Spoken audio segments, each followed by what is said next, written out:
O Cerrado está prestes a ficar sem os dois principais sistemas de monitoramento de desmatamento devido à falta de recursos.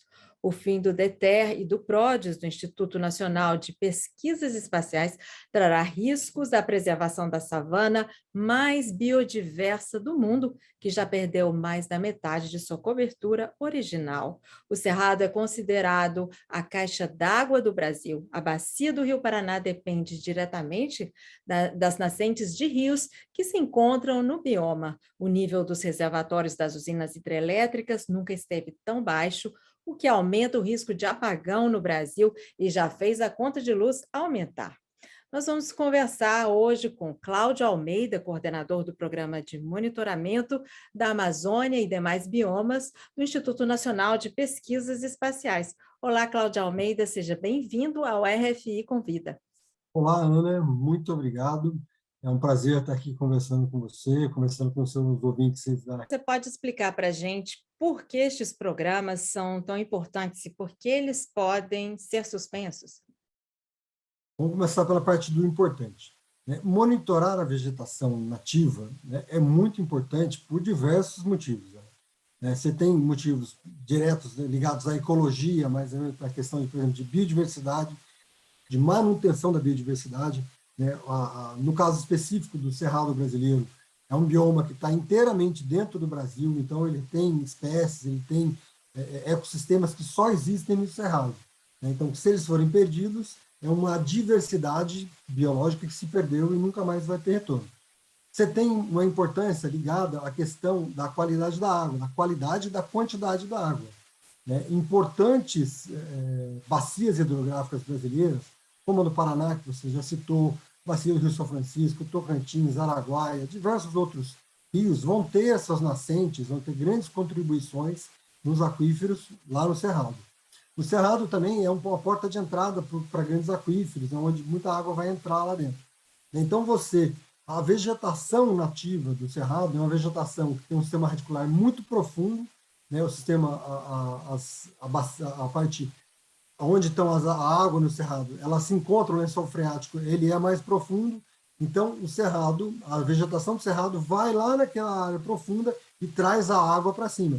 Quando você corta essa vegetação, você tira, você perde parte dessa capacidade de buscar água no subsolo para trazer essa água para as nascentes. Então você diminui a capacidade de produzir água, vamos dizer assim, de maneira mais clara, mais entendível, essa capacidade de gerar água que vai, então, contribuir com os rios importantes, e então isso contribui num ano mais seco, como está sendo esse ano agora. Ele já está numa questão climática mais, com menor quantidade de chuvas. Então, você tem menor capacidade de buscar a água que está armazenada no subsolo, e isso agrava a situação, então, da disponibilidade hídrica. E essa disponibilidade hídrica, ela tanto vai atingir, como você falou, a questão da conta de energia. Você tem menos capacidade. O Brasil é muito dependente, tem a sua matriz, é uma matriz bastante ligada à hidroeletricidade, o que é bom por um lado, porque você tem uma menor emissão de carbono, mas nos torna dependente de condições climáticas favoráveis para poder gerar energia. Então, você tem um impacto que também é muito importante na condição econômica brasileira, que é o agronegócio. O agronegócio depende da disponibilidade hídrica, depende dessa ocorrência de chuvas para que ele tenha produção. Então, ele também vai impactar negativamente quando ele diminui essa disponibilidade hídrica, essa falta de chuva, vai diminuir a disponibilidade hídrica, você vai ter seca, e isso vai diminuir a produtividade da região. Então, você tem diversos impactos nessa questão do monitoramento. Então, o cancelamento desses programas para o Cerrado poderia gerar um impacto para a economia brasileira mesmo, no caso, vai gerar um apagão, possibilidade do apagão e também no agronegócio. Sem dúvida, quando você monitora, você está, de alguma forma, diminuindo também esse processo de desmatamento, porque você tem um controle do que está acontecendo no bioma. Se não houver mais um monitoramento, quem está interessado em fazer um desmatamento se sente livre, se sente mais tranquilo, porque ele sabe que não tem ninguém olhando o que está acontecendo. O monitoramento mantém isso. né? E mais do que isso, acho que mais importante do que bem, você tem essa vertente que é de política pública em termos de controle de desmatamento, é o Estado sabe que houve um desmatamento, então ele vai lá agir e vai tomar as devidas providências. Você tem um outro lado que eu acho que é mais importante ainda, que é o fato de você provar a sua conformidade ambiental, né? O famoso compliance. Hoje, cada vez mais, as empresas que compram produtos de qualquer lugar, não só do Cerrado brasileiro, mas da Amazônia, compram também da Ásia, da China, sei lá de onde, elas cada vez mais elas estão interessadas na qualidade não só daquele produto, mas na qualidade da onde aquele produto foi produzido, né? O tal do termo ESG, que trabalha justamente com essa governança socioambiental. Provar que você é um produtor que produz grãos, que produz carne, que produz qualquer outro alimento no Cerrado e que aquela produção está em conformidade com a legislação ambiental, né, é um ganho, é um benefício que o produtor tem e isso permite que ele acesse outros mercados, como, por exemplo, o mercado europeu. O mercado europeu está cada vez mais restritivo no que diz respeito a produtos de origem desconhecida. Então, você ter um monitoramento oficial garante que o bom produtor, aquele que está respeitando a legislação, ele pode dizer, olha, eu produzo, sim, e está aqui, olha, o INPE garante que a área que eu estou produzindo é uma área que está livre de desmatamento, né? Então, isso é uma coisa importante para a balança econômica. Certo, Cláudio. E por que esses programas, como é que exatamente esses programas vão deixar de existir? Por quê? O programa de monitoramento que o INPE mantém, ele já existe há mais de 30 anos. E ele sempre recebeu um volume de recurso para fazer o monitoramento do bioma da Amazônia Legal brasileira. Então, ele sempre teve voltado para isso. Já tem alguns anos que a gente está expandindo isso, dada a necessidade, né, que existe de monitorar não somente a Amazônia, mas também os outros biomas. Já tem alguns anos que nós estamos expandindo isso para outros biomas.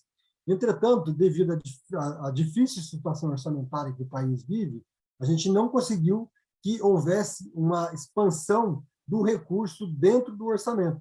Então, a gente conseguiu, em 2016, assinar um contrato, né, uma doação através do FIP, que é o Programa de Investimento Florestal, que tem a administração do Banco Mundial. Então, nós conseguimos um recurso para desenvolver, para criar o sistema de monitoramento do Cerrado, e esse recurso permitiu que ele funcionasse durante 5 anos. Né? Isso vai até dezembro desse ano, esse recurso está lá garantindo o monitoramento.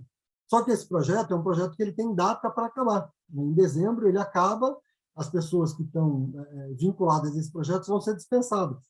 O time que está trabalhando no monitoramento do Cerrado está sendo mantido com recurso oriundo desse projeto que vem do FIP, chamado FIP Monitoramento. É um projeto fantástico que permitiu justamente a criação e desenvolvimento desse sistema de monitoramento do Cerrado, a expansão desse monitoramento do Cerrado. Agora, a gente, então, precisa encontrar uma fonte de recurso que supra essa continuidade, que mantenha essa continuidade, seja recurso no orçamento da União, vindo através do programa de monitoramento, seja recursos extra-orçamentários, através de um organismo internacional, através de uma parceria, enfim, alguma outra coisa que permita que aloque recursos para a continuidade do programa de monitoramento do Cerrado. E vocês estão tentando? Você é otimista em relação a esse recurso, ou do governo federal, ou de instituições internacionais? A gente tem que ter sempre esse otimismo, né? A gente, mesmo nos momentos difíceis, a gente tem que tentar olhar para a luz do fim do túnel. Nós apresentamos demandas tanto dentro do governo, né, pleiteando recursos no orçamento da União. Nós apresentamos um projeto grande para o Ministério de Ciência e Tecnologia, chamado Biomas BR, onde a gente propõe a expansão.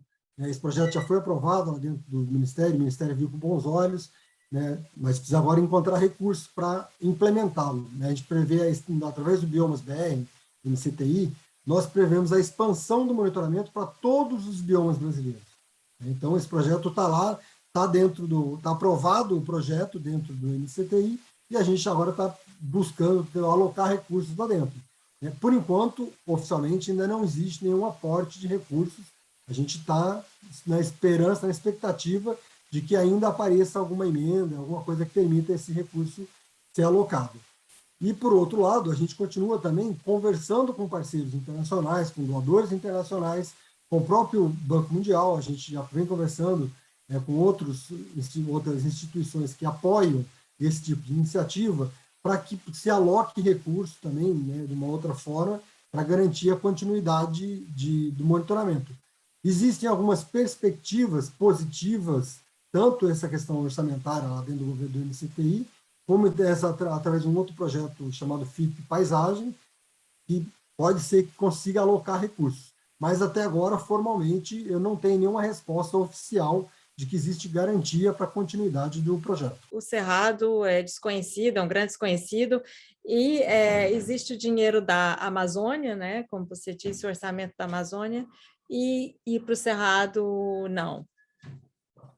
Bom, o dinheiro da Amazônia, o que vem no orçamento, é porque é uma questão histórica, né? Quando nós começamos o monitoramento há 30 anos atrás, o programa foi criado especificamente, inclusive ele chamava Programa Amazônia, nem tinha os outros programas, era um programa que foi criado exclusivamente para monitorar a Amazônia, né? Que já tem um tempo de ocupação já mais largo, né? Desde a década de 60 que vem se ocupando a Amazônia, né? E a Amazônia ela tem uma pegada, assim, eu não diria psicológica, mas ela tem uma coisa mitológica em torno dela, pela sua grandiosidade, que torna ela, dá à Amazônia uma visibilidade incrível, o que é bom, é óbvio que é importante. Mas, de certa forma, ela cria sombra, ela ofusca um pouco o que acontece nos outros biomas brasileiros, né? Se olha muito, porque ainda é um importantíssimo fonte de carbono, fonte de várias coisas na Amazônia, então se ofusca um pouco, se esquece um pouco os outros biomas. O Cerrado, ele vive um pouco, no fundo, essa questão, né? Se mundialmente se tem olhares muito atentos para tudo que acontece na Amazônia, e no Brasil também, não se percebe, não se olha tanto para as coisas que estão acontecendo em outros biomas, né? Eles acham que são, talvez porque a vegetação não seja uma vegetação de tamanha exuberância, como é a floresta amazônica, que é gigantesca, tem espécies de 30, 50 metros de altura, né? O Cerrado tem uma vegetação muito mais baixa, mais esparsa, né? Então, isso talvez cria também essa falsa sensação de que ele não tem a importância que tem a floresta, quando os dois têm importâncias cruciais na manutenção do regime de chuvas em todo o país, na manutenção do clima, né? Na manutenção do período de seca, que a gente conhece, né? A distribuição de chuva e seca ao longo do ano. Então, os dois biomas são biomas importantíssimos para a questão da água. A Amazônia, através da evapotranspiração, né? Ela é muito importante porque ela pega grande parte da chuva que tem, ela é oriunda do processo de evapotranspiração das árvores. As árvores são muito grandes, muito frondosas, têm muitas folhas, tal. Elas têm um processo de evapotranspiração que joga muita umidade no ar. E o cerrado tem uma grande importância na água ao buscar aquela água que está lá no subsolo, está lá profunda, como o sistema radicular do cerrado é muito profundo, ele consegue ir lá na parte mais funda, trazer aquela água para a superfície. Então, são dois biomas muito importantes para a questão da quantidade de água disponível para todo o Brasil. E não seria porque o cerrado foi usado historicamente para a agricultura e a pecuária? Também tem isso, né? Existe uma grande pressão A nesse pecuária bioma. tem mais tempo no Cerrado brasileiro, mas, na verdade, a agricultura de larga escala ela é mais recente, né? Se você for voltar um pouco, você vai ver que até a década de 80, né, o Cerrado quase não tinha agricultura, né? Os solos do Cerrado são solos bastante erodidos, são solos muito antigos, então são, em termos de nutrientes, são solos pobres e com presença de alumínio muito alto, né? Essa presença de alumínio muito alta dificulta o processo da agricultura. Só mais recentemente, a partir da década de 80, a Embrapa tem um papel muito importante nisso, ela desenvolveu cultivares para as realidades do Cerrado, ela desenvolveu tecnologia de adubação, de várias coisas, de maneira que permitiu a expansão da agricultura no bioma Cerrado, né? E isso é recente, isso tem 30 anos, né? Então, o processo de ocupação pela agricultura, essa agricultura de larga escala que a gente está acostumado a ver aí, grandes colheitadeiras, grandes tratores, é um processo relativamente recente no Cerrado brasileiro. Certo. Então, Então, muito obrigada, Cláudia Almeida, por ter participado do RFI Convida. É sempre um prazer, a gente continua sempre à disposição aqui, Ana.